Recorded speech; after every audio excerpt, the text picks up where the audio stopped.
Hi guys, I'm Jenn Johns and welcome back to the channel. I am super excited to have this mini mixer in front of me. It's absolutely adorable. I can't wait to get it out of the box. This is the KitchenAid Mini Artisan Stand Mixer. I want to make it clear right off the bat that this is not a sponsored video, though I wish it was because I had to use my own hard-earned money to buy this. In fact, I bought two of them, one for me and one for one of you. Unless I don't like this, then I'm going to be shipping off two. I'm going to put all the details at the end of the video, so make sure you stay tuned to that. Now, let's get into the box. Okay, so let's get into the box. Just need a knife or a pair of scissors to get into this. Tape across the top and across the two sides here. I'm going to make sure you're careful with your knife. I do not have the best knife skills, so don't use me as your inspiration. Now, just getting that out of here. Now let's see what we've got in here right away. So we've got some lovely reading material. Here it looks like the instruction manual. Usually there are recipes in here, but a quick scan. No recipes in the KitchenAid instructional manual for the mini, but good thing you guys have me. And we have the Easy Get Ready guide. This is the quick start guide. Number one is plug it in. Awesome, very helpful. And okay, so we've got two different paddles here. Pull out this first one. We've got the dough hook, classic kind of look to it, the C look. It's got that metal plating that it's got on there, looking normal and regular. And which one have we got here? The little mini adorable little paddle mixer. It's so cute. It's a little bit different right off the bat. Is usually there's a couple like little pegs and little prongs on the other mixers. So I wonder how that's going to work out. And now, I don't think there's anything else in there. So, yeah, we're doing the get rid of that styrofoam. And reaching in here, there's lots more styrofoam. And I think I'm just going to go right for it. It's supposed to be only 18 pounds. Ah, look, it's so pretty. Get out of the way, box. Get out of the way. Okay, here we go. Here's our pretty mixer. Oh, it's so pretty. Empire Red is apparently this color, and it says that it can make up to 5 dozen cookies. On first glance, it's itty bitty. I'm going to grab the classic so we can compare the sizes, but also here, if we unlock that, we've got the whisk. So it comes with the 3 different attachments and the whisk here, and the bowl is, I think, 3.5 quarts, so it's a little bit smaller than all the other ones, but let's check it out in comparison with the classic, because the classic is what it's compared to, not the Artisan, which is kind of weird. Artisan mini, but compared to the classic, not the Artisan. Let's see what that means. Okay, I've got the classic sized up against the mini, and when they are kind of face to face, you can definitely tell the size difference. Now, the classic I have had for about 6 years, and I've put it through the ringer. It's made hundreds and hundreds of cakes and cupcakes.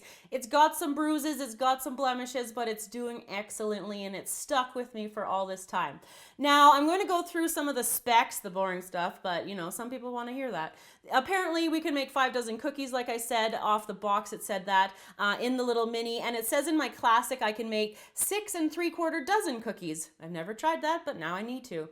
It has the same power as the classics, and it's 250 watts. So it's got that all squished in here, very interesting. And they also say that it's 20% smaller than the classic, which is a grand total of 1.7 inches. Can you believe it? 1.7 inches smaller. And it's 25% lighter than the classic. So that equals an 8-pound difference. The little mini here is 18 pounds. So when you're doing your workout, lifting it from the ground to the top, the ground to the countertop, you've got 18 pounds. Or you can be lifting the classic, which is 25 pounds, a much better workout. Now, ladies, you know what I'm talking about. If you want to accessorize your kitchen, it comes in lovely colors such as honeydew, guava glaze, and orange sherbet. There's 10 different ones you can get. And the classic comes in 2, black and white. And over the years, I had to accessorize mine with some little polka dots. Now, the power hub at the front is the exact same as all of the other mixers. And the 12 different attachments fit into the power hub, which is awesome.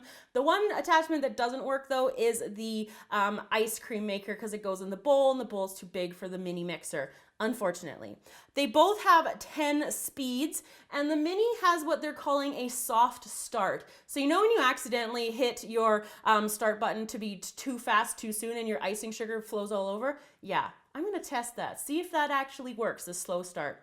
The bowl capacity is 3.5 quarts on the mini, and they say it will do about 1 loaf of bread. And then KitchenAid says that the 4.5 quart size on the classic is going to do 3 3/4 loaves of bread. How do we get a 3/4 of a loaf? I'm not quite sure. They both have tilt heads. So a tilt head is just simply, it comes up like that instead of lifting the bowl. So they're both tilt head. That's the boring stuff. Now let's see what it looks like compared to all 4 of the mixers. So I've got all 4 of my mixers here up on the counter so we can do a bit of a size comparison, because like I said before, when the mini is sitting by itself, you can't actually tell how mini it really is. So here I've got my Pro 5 Plus. This is my biggest mixer that I have. The main difference with it is that it's a bowl lift instead of a tilt head, and its height is 16.5 inches, and it's definitely my tallest. Now the Classic and the Artisan are the exact same height apparently, and they are 14 inches in height. And then the mini comes in at obviously the smallest at 12.3 inches. Now I really want to see what this mini can do, so I'm going to start using it now. So now I'm going to put the mixer through the testing portion. I want to test 3 things. They say that it has a slow start, so I'm going to test that. I also want to test its ability to make bread, so that I'm going to be testing the power. And I also want to test its capacity. So I want to see if it actually can make all the 5 dozen cookies that the box says it can. So first up, I'm going to do the slow start. So in here, I've got some of my vanilla buttercream recipe. I've got some extra icing sugar and some milk here on the side. So I'm going to turn it down into here. I've got the butter and the icing sugar already inside. I've locked the back here. I'm going to add some milk in just because I want to be nice to the mixer. I'm a little bit worried, and I'm kind of regretting my decision already. I'm going to add a little bit more of my icing sugar in here to make sure we've got enough, and we can always add more afterwards. So the slow start is supposed to start slow. Hopefully it prevents that big puff, or prevents the big puff from coming out of it. Let's see what it does. Here we go.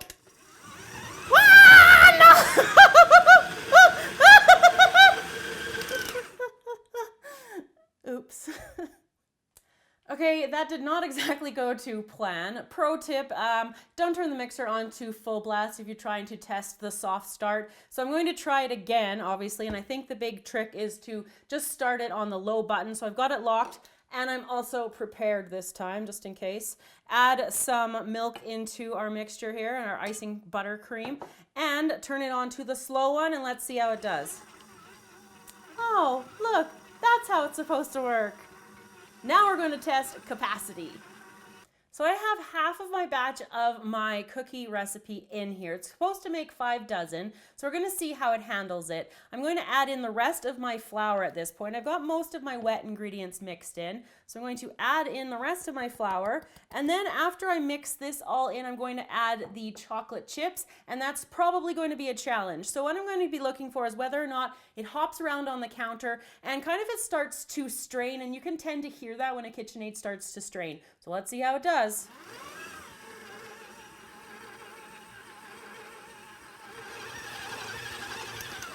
So I've got my biggest batch of cookie dough in here. It's supposed to make 5 dozen cookies, like it says the KitchenAid is going to be able to hold. And if you can hear it, it is starting to strain a little bit, which makes me a little bit concerned, but what I am noticing is not hopping on the counter. Sometimes when you have too big of a batch in your bowl, you'll notice that the KitchenAid starts to jump, but I haven't added the chocolate chips yet. So I'm gonna add the chocolate chips and turn it on and do that gradually and see how it does once the chocolate chips are in.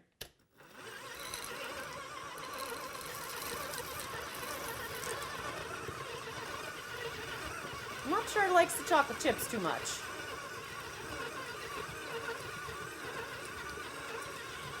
Overall, it did a decent job. I think that it didn't tend to mix everything. You can see that it's still got this big chunk here without the mixed in. But overall, let's pull this up, see if we can have a big disaster here. Overall, it mixed it up pretty well, and it didn't strain very much. Now, let's make sure that we've got 5 dozen cookies in here. So I've got the bowl removed here, and you can see that it's quite full. I'm going to try to count out to make sure I made enough. I'm not sure that I would want to put any more than this into the bowl. I think we're kind of maxing it out with this. So I've got 2 in there, and I'm just going to count it out to make sure I get to 5 dozen. So at the bottom here, I'm almost up to my 5 dozen. At the bottom, it's a little bit dry, so I am having to mix them a tiny bit. So that just means that the beater didn't get all the way down to the bottom to incorporate everything. And that's probably what that peg is for when we're using the regular mixers.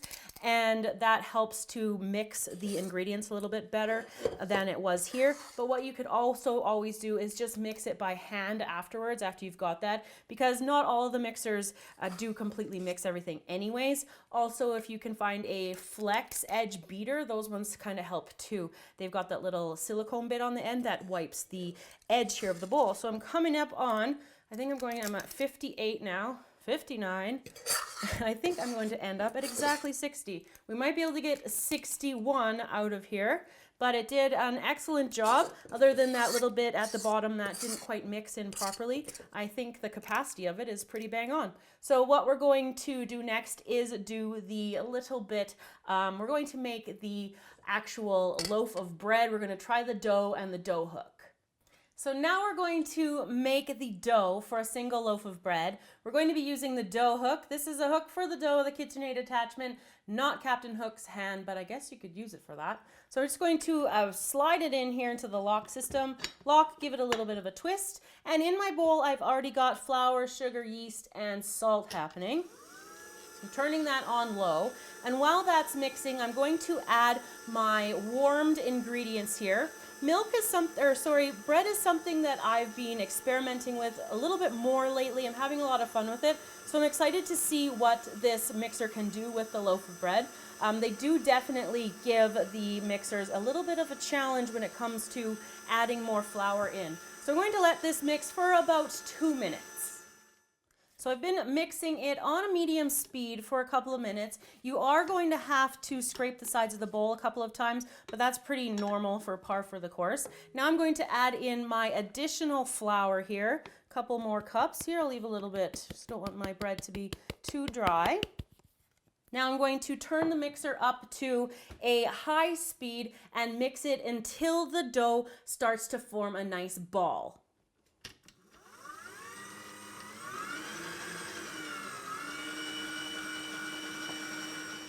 So the ball of dough is just starting to form around the hook. It still looks a little bit sticky, so I'm going to add a little bit more flour, a couple more tablespoons, and then I'm going to let it continue on low for about 8 to 10 minutes until it's completely kneaded and a nice soft dough ball, and then we'll check back in. After we're done kneading, we've got a nice little bit of dough here stuck around the dough hook. So you just pull it off, use some extra flour, nice and fluffy. There didn't seem to be any problem to the mixer handling the dough. So I'm going to actually bake this up for myself, and then I'll be back to show you some of the thoughts that I had on the mixer overall. So as you can tell, I was pretty impressed with what this little machine can do, but let's talk money because that's what it comes down to. Now the Pro at the back here, it retails for about $500 US. The Artisan retails for $430, and we've got the Classic coming in at the cheapest, and it's $350.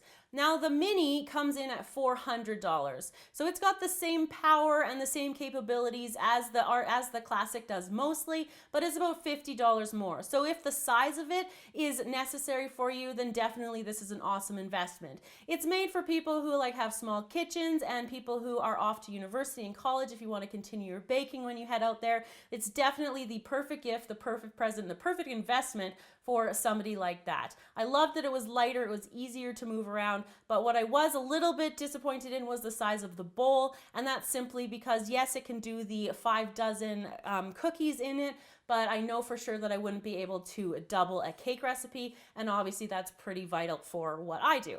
So great thing for young people and people starting out and want something that's cool for their kitchen. Now, I'm going to try to help add something to your kitchen. I've got the giveaway for one of you. I'm going to grab it here. Here we go. We've got the matte black KitchenAid.